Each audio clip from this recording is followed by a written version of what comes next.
Selamat siang Bu Dinda. Sebelumnya perkenalkan kami dari pihak UNJ, mahasiswa tingkat semester 3 Fakultas Pendidikan Psikologi dan Psikologi. Kami di sini ingin mewawancarai Dinda mengenai mata kuliah kami, terkait mata kuliah kami yaitu psikologi industri dan organisasi.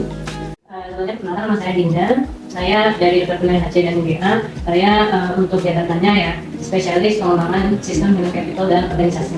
Nah, saya tuh di bawah tim sebutannya PHCO ya, untuk disingkatnya itu spesifik untuk mengatur perencanaan human capital secara keseluruhan. Jadi nggak hanya di Departemen HC saja, tapi juga perusahaan secara keseluruhan. Mulai dari jumlah karyawan untuk tahun, lalu untuk misalnya rekrutmen apa aja yang dibutuhkan jabatannya, sampai yang lulusannya itu dari mana, ambilnya itu juga di bagian saya, dan juga pembuatan SOP Departemen Human Capital NCT, lalu termasuk organisasi itu juga di saya. Dan apabila ada audit, jadi tiap tahun itu kurang lebih ada 7 sampai 15 audit, jadi tiap departemen itu pasti akan diminta datang. Selamat pagi Kak, saya sedang Natasha Nyari buat interview pertama hari ini.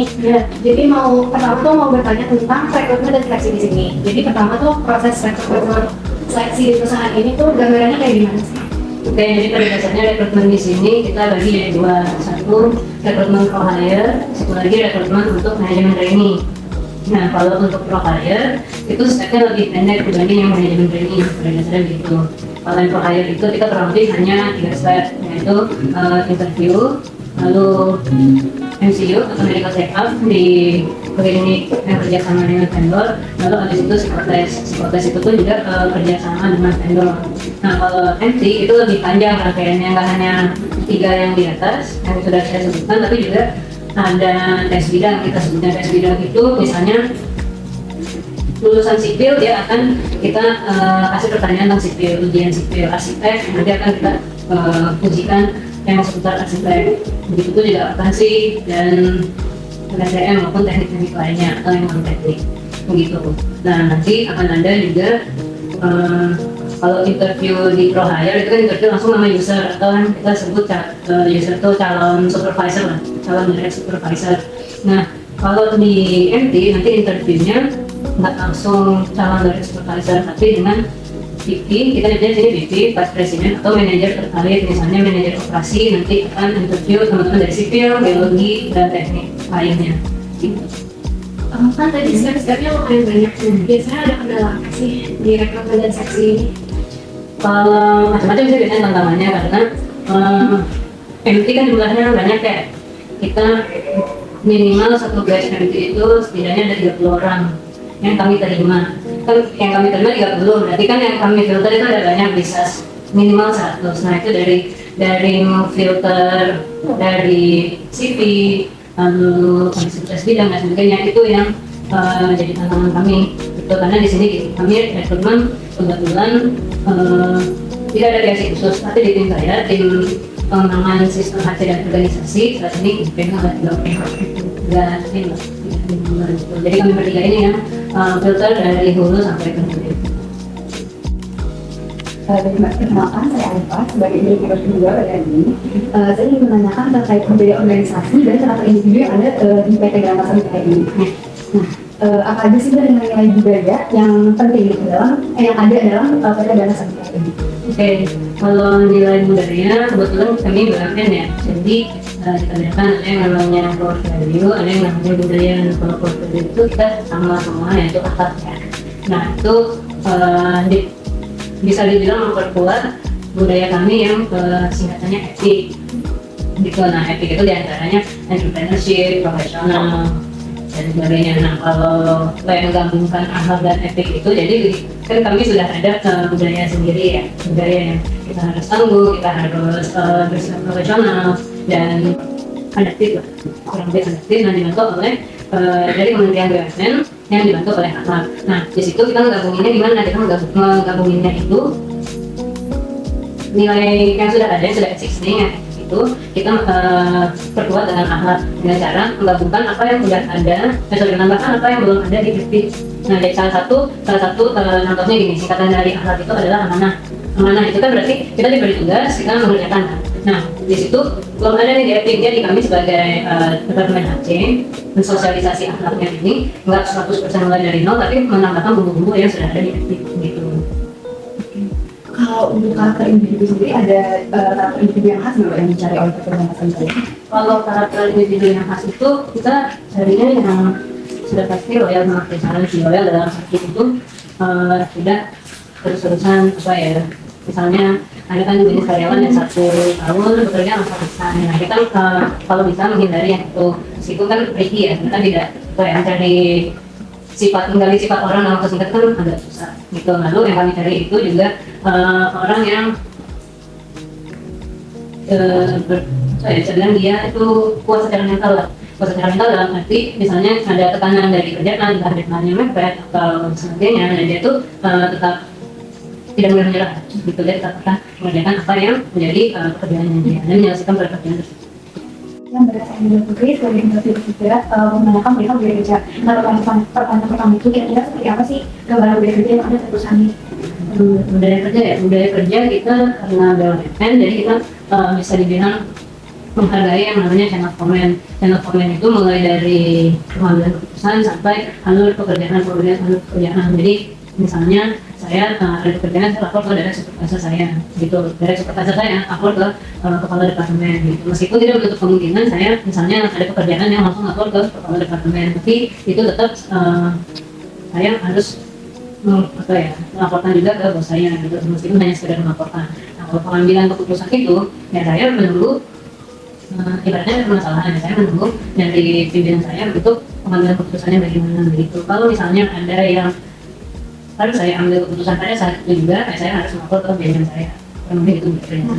Terkait dengan budaya kerja tadi, kira-kira bagaimana sih para pekerja itu menyesuaikan diri mereka terhadap budaya kerja perusahaan? Kalau sejauh ini penyesuaiannya mereka cukup smooth ya, karena kita begitu masuk ke sini sebagai karyawan, kita langsung disosialisasi lah. Kalau budaya perusahaan itu apa aja, salah satunya itu menghargai chain of command. Jadi kalau misalnya ada yang melewati itu atau melanggar itu, ya itu dia akan menghadapi konsekuensinya, tidak ditegur oleh pimpinan atau ya teguran tertulis gitu. Saya Mbak, perkenalkan saya Kak Cica sebagai interviewer keempat dalam sesi wawancara ini. Nah, sekarang saya ingin bertanya mengenai Pak Era. Untuk pertanyaan pertama, sejauh mana perusahaan ini memanfaatkan teknologi dan transformasi digital untuk meningkatkan reaksi? Sejauh ini yang kita lakukan itu membuat sistem yang berdasarkan IT base. Jadi mungkin teman-teman belum ada yang familiar, tapi kami ada sistem namanya ERP. Di situ semua sistem mulai dari AC, tidak itu rekrutmen, pelatihan, rotasi atau departemen lain, misalnya departemen keuangan, nanti ada pengaturnya ke laporan keuangan, itu semua digabung dalam satu sistem yang namanya ERP itu. Dan itu di dalam sistem itu kita bisa ngecek satu sama lain. Dalam arti misalnya saya memasukkan input sesuatu di dalam sistem ERP itu, misalnya terkait rekrutmen, progres rekrutmen. Nah di situ bisa dicek oleh pimpinan saya dan bisa dicek oleh kepala departemen langsung. Gitu, apakah ini prosesnya sudah betul atau belum, sudah sesuai dengan prosedur atau belum. Gitu. Lalu biasanya dalam arti kualitas dan eksternal, bagaimana perusahaan itu memprioritaskan risiko dan peluang untuk mencapai tujuan dan pekerjaannya?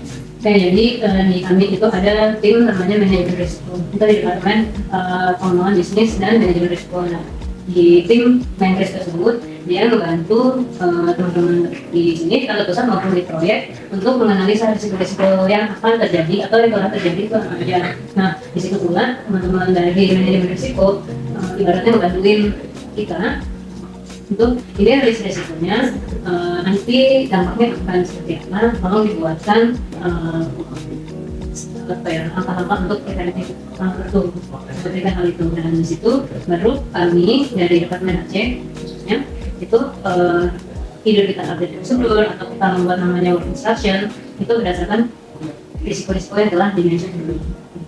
Oke, selamat siang Mbak, saya Syafina Ramadhanti sebagai interviewer yang kelima. Ini menanyakan mengenai manajemen wilayah kerja di PT BUMN saat ini. Terus untuk pertanyaan pertamanya adalah apa kriteria utama yang digunakan PT ini untuk menilai kinerja karyawan?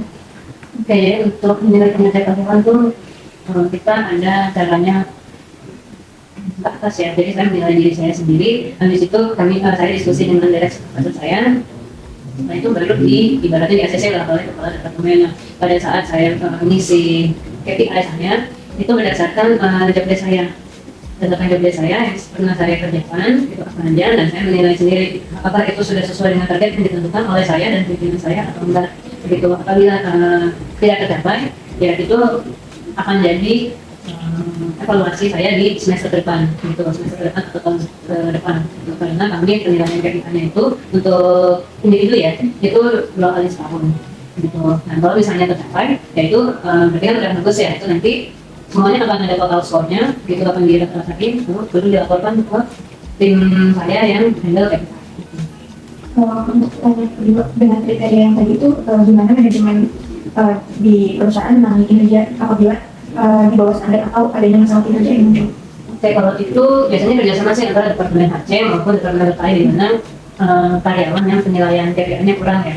Biasanya kami dari departemen HC akan menawarkan karyawan itu membutuhkan pelatihan atau mungkin lokasi ke tempat lain, dalam arti itu untuk nambah ilmu juga. Jadi kayak belajar pindah ke tempat lain untuk nambah ilmu, habis itu dibalikan lagi ke posisi sebelumnya. Jadi karyawan itu diberi pilihan mau belajar lewat pelatihan, jadi benar-benar belajar pada kuliah lah. Kalau mau learning by doing, gitu. Karena kalau learning by doing itu akan lebih lama ya, tapi biasanya lebih benar lah di pengalaman kita dibanding pelatihan. Gitu. Lalu dari departemen HC juga akan menawarkan konseling, tapi konselingnya itu dalam arti kita lebih jadi mediasi lah, lebih jadi mediator antara dari maupun karyawan yang kinerjanya kurang.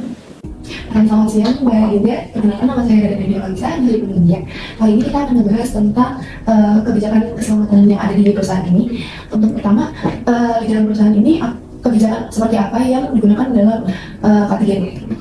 Oke, jadi kalau untuk keselamatan ya, keselamatan itu sebenarnya bukan ranahnya departemen HC dan GA, itu lebih ke arah departemen KSSK namanya, Quality, Safety, Health, Environment, and Security. Nah di situ satu departemen itu dia membuat berbagai macam prosedur yang terkait dengan keselamatan kerja, baik keselamatan kerja di proyek maupun di kantor pusat. Kalau kantor pusat misalnya chemical, bahan chemical untuk sabun atau buat yang bersih-bersih lantai itu diatur ada prosedurnya sendiri. Atau misalnya ada bencana kebakaran atau gempa bumi itu ada prosedurnya sendiri, dan mereka rutin setahun sekali mengadakan simulasi, itu simulasi tidak kebakaran atau gempa bumi. Yang kita pun karyawan-karyawan di sini juga mengikuti simulasi tersebut itu selama setahun sekali. Lalu kalau untuk di proyek di departemen KSSK ini bekerjasama dengan divisi-divisi terkait. Misalnya divisi 1 itu divisi khusus gedung, divisi 2 itu bendungan dan sumber daya air, lalu divisi 3 itu infrastruktur.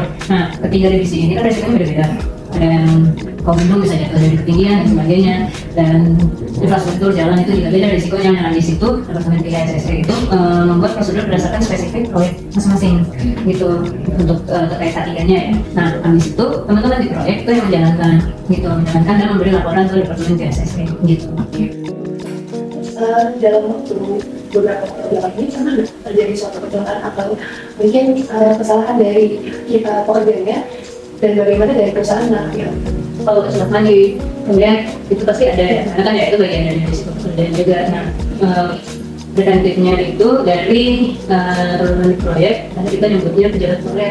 Pejabat proyek itu adalah para manajer yang bertanggung jawab di proyek itu, mulai dari project manager, site engineering manager, application manager, lalu site administration manager itu khusus untuk keuangannya, lalu terakhir site QSP manager. Nah, site QSP manager ini yang bertanggung jawab untuk nggak cuma mengingatkan tapi juga menegur dan mengawasi teman-teman yang ada di proyek, teman-teman berkelanjutan untuk yang mulai dari hal-hal simpel lah, misalnya kayak bekerja dengan jempol, lalu pakai beli proyek itu yang lengkap mulai dari helm sampai service.